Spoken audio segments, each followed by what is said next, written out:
My name is Frank O'Connor from 343 Industries, and you're watching Atomics.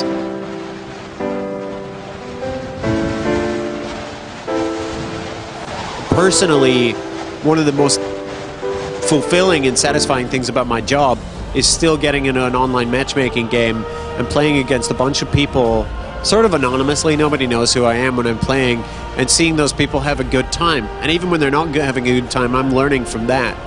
So it's an incredibly satisfying experience. And I play a lot of other games for research and stuff, but I still keep coming back to Halo because it's my favorite game to play. It's not just my job. It's a part of my life and a part of my entertainment, and in some ways a part of my family, which is kind of weird. But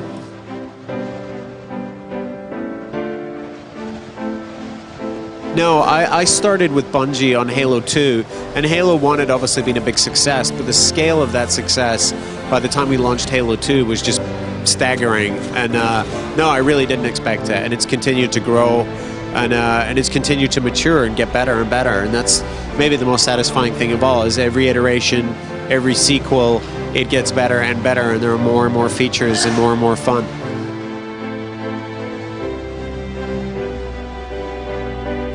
I think it's a combination of two things. I think it's a combination of features and a combination of universe.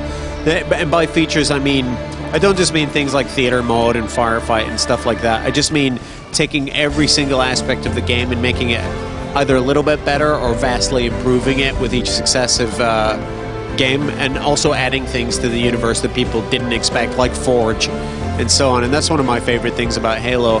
And then the second thing, like I mentioned, is the universe. It's an incredibly strong universe. You could have a kid draw an Elite or a Warthog, and you'd be able to recognize it. Like, it's a strong universe that bears a lot of interpretation and a lot of exploration, and those are, I think, the two things that separate it from other games. So it's interesting, right? Because probably 75% of users have no idea who makes these games or how that process works. It's just raw entertainment to them, and they don't care how it got to them. They're just having a really good time playing with their friends. So it's incredibly satisfying to experience that with them and to be able to play with those people. Like, I think if you're a director of a movie and you get to go to a movie theater maybe once and see how people like your movie and see if they clapped or not. But if you make a game and you're in there playing multiplayer every night, and people continuing to have hours and hours and weeks and months and even years of fun with that game over and over again, that's tremendously satisfying.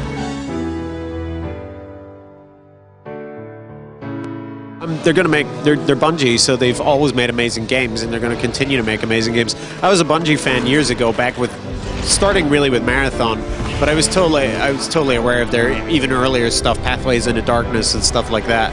And every generation, every platform they've worked on, every year, they do better and better stuff, and there's no reason to expect that the next game that they make with Activision isn't going to follow in those footsteps.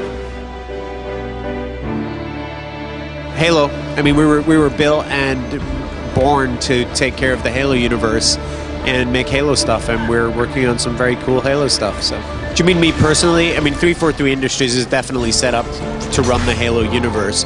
Me personally, right now, this is what I'm invested in. It's actually why I got into this side of the business, was because of my love for that universe. So I've never really considered working on another franchise, which sounds kind of blinkered, but there's so much stuff that we can achieve and do in just this space that it's never limiting. So we're always making new characters, and even in the new Greg Bear novel, there's new strong characters, Born Stellar and the Didact, and a bunch of other characters that have yet to be revealed. So yes and no, and I think that fundamentally, eventually, we're going to have to answer the question, what happened to the Master Chief? And so that's a big responsibility too. And when we get to that, we're going to make sure it's very, very cool.